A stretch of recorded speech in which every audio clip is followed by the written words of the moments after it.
News 15 at 10 begins with breaking news.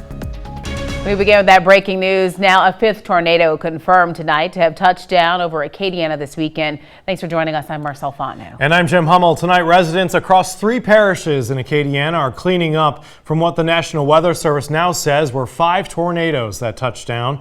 Those small twisters causing damage, but fortunately no injuries or deaths. We have team coverage for you tonight. Storm Track 15 Chief Meteorologist Dan Romano has a closer look at how those tornadoes unfolded and the 5th one now confirmed by the National Weather Service. We'll get to Dan in just a moment, but first, News 15's Scott Brazda spent the day getting a look at storm damage.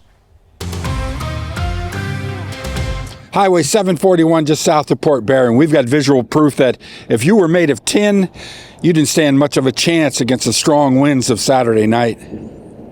The wind got really bad. It started shaking the house. It made a big roaring noise like a train, and the walls were shaking, and it didn't last very long, but the roof flew off.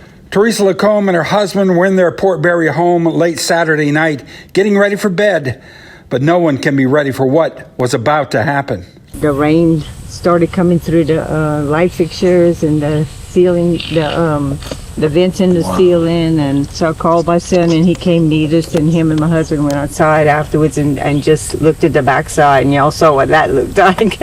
Everything had come off the roof, and it was bad. We both got very scared. Except for a courageous dog named Bo, no one was inside the home next door.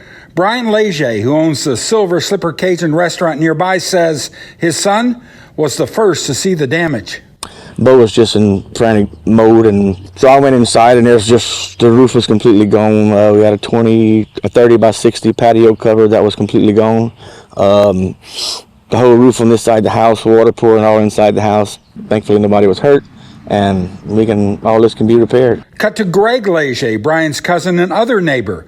For the 3rd time in 9 years, strong winds dismantled one of his sheds. The remnants are everywhere, practically everywhere. Just to show you the randomness of a tornado's fury, the field we're just looking at, you get stuff like this. You keep going, you cross that coulee and look at the field right over the coulee. The damage? Next to nothing. Strong winds were everywhere. Jesse Zuchkan in the Opelousas area tells us, with a bit of humor, that Saturday's storms and the resulting damage became more than evident a day later. And there used to be a shed right there. And my fence used to be enclosed right here. And my shed used to not be in the neighbor's yard over there. And of course there's more. Evangeline Parish, Pine Prairie, and the Crooked Creek Reservoir. Homes, camps, sheds dismantled, and numerous trees and woods that will never be the same again. Plus Crowley, specifically Madison Road off Ebenezer. Reports of an EF0 tornado Saturday evening, with so many ready to help with massive cleanups on Sunday. My phone went off, tornado warning alert, and the power went out, and I could hear it. I could hear the leaves and the branches hit my house, and it was rumbling. One more look at the aftermath. This is the vehicle of Greg Leger's grandson, totaled. This is the vehicle of Greg Leger's son, totaled. But you gotta love their attitude, because off camera, they all told me, it's just stuff. It's just stuff. In Port Barre with videographer Alex Foe, Scott Brazda, News 15.